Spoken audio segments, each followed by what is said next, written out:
Sebelum kita membahas lebih lanjut tentang kasus first travel, marilah kita simak video ulasan berikut ini.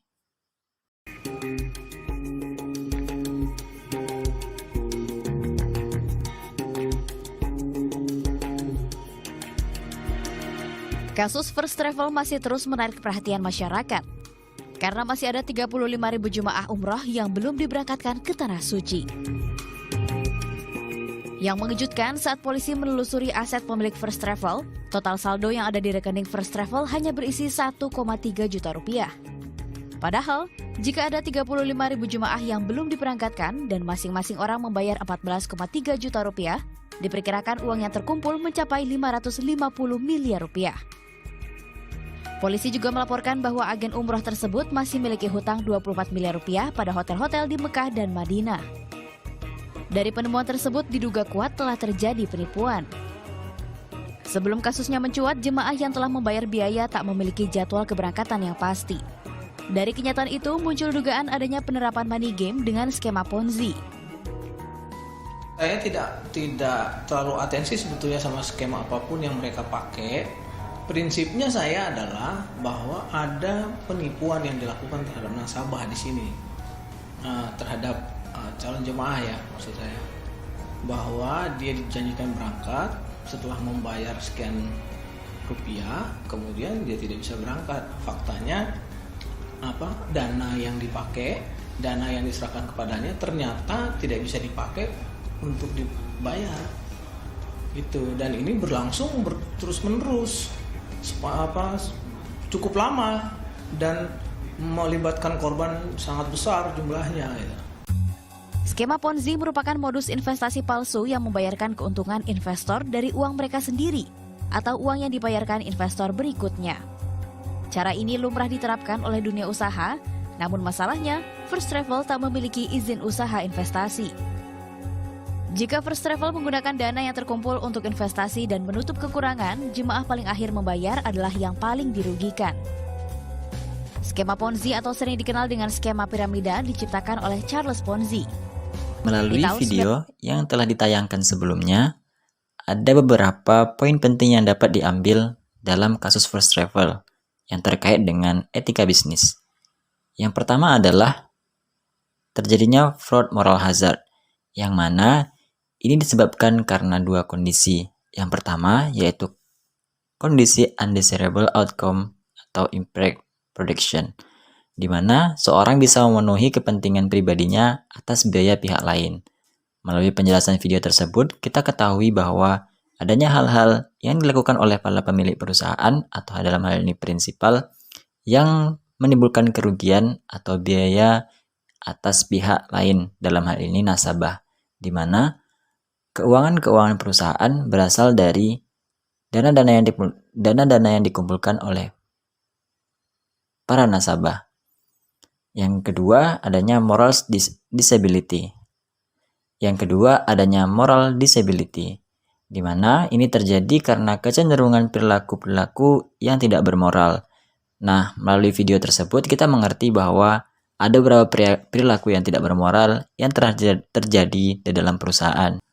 Poin selanjutnya dari video kasus tersebut adalah timbul pertanyaan, mengapa first travel bisa memberikan harga yang jauh di bawah harga pasar?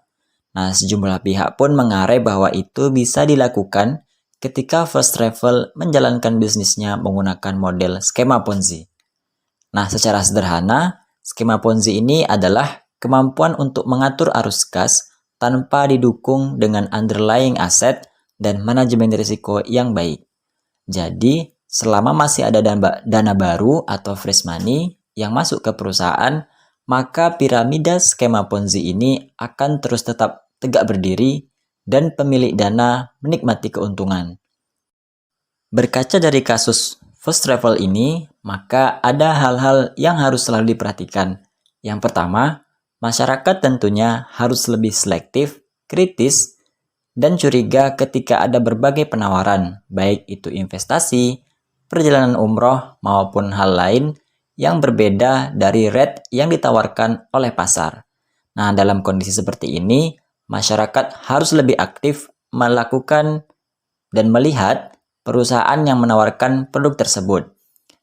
kredibilitas pemilik dan pengelolanya, kemudian perizinan dari otoritas dan rekam jejaknya di bisnis tersebut, sehingga nantinya nasabah tidak akan ataupun sedikit risiko yang ditimbulkan untuk mengalami kerugian. Jika kita melihat pada kasus ini, pemerintah dan otoritas di sektor keuangan pada akhirnya tidak akan melakukan talangan jika terjadi kerugian, seperti yang terjadi pada kasus first travel. Langkah Kementerian Agama untuk mengkaji penerapan tarif bawah paket perjalanan umroh patut diapresiasi untuk mencegah terjadinya perang tarif di antar berbagai agen travel. Namun, langkah ini sejatinya juga harus diikuti dengan pengawasan dan audit yang seharusnya dilakukan secara berkala terhadap agen atau biro perjalanan tersebut. Yang tidak patuh harus diberikan punishment yang tegas, jika perlu di blacklist, seperti yang dilakukan oleh Kementerian Agama. Pada akhirnya mereka mencabut izin operasional dari first travel itu sendiri. Selanjutnya, kita perlu mendorong adanya pengawasan terintegrasi untuk menciptakan pengawasan yang kokoh. Sejauh ini, Otoritas Jasa Keuangan atau OJK merupakan pengawas di sektor keuangan dan non-keuangan. Sayangnya, OJK juga terbatas dalam melaksanakan atau menjalankan pengawasan tersebut. Hal ini dapat dilihat dari masih bermunculannya kasus-kasus penyalahgunaan dana yang digalang dari masyarakat. Apalagi kasus yang sering muncul berada di luar yurisdiksi dari Otoritas Jasa Keuangan, seperti koperasi dan biro perjalanan. Sejauh ini solusinya adalah kehadiran Satuan Tugas Waspada Investasi yang melibatkan banyak lembaga dan instansi. Itu salah satu solusi yang bisa dilakukan.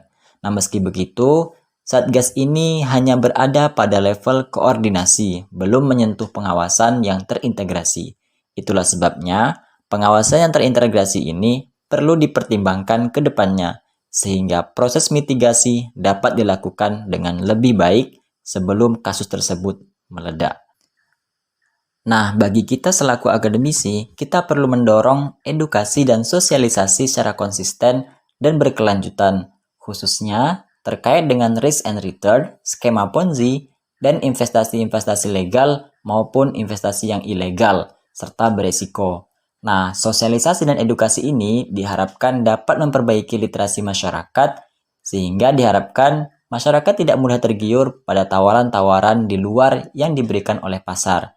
Awalnya memang manis sih, tetapi pada akhirnya akan berujung pahit. Naas ya teman-teman.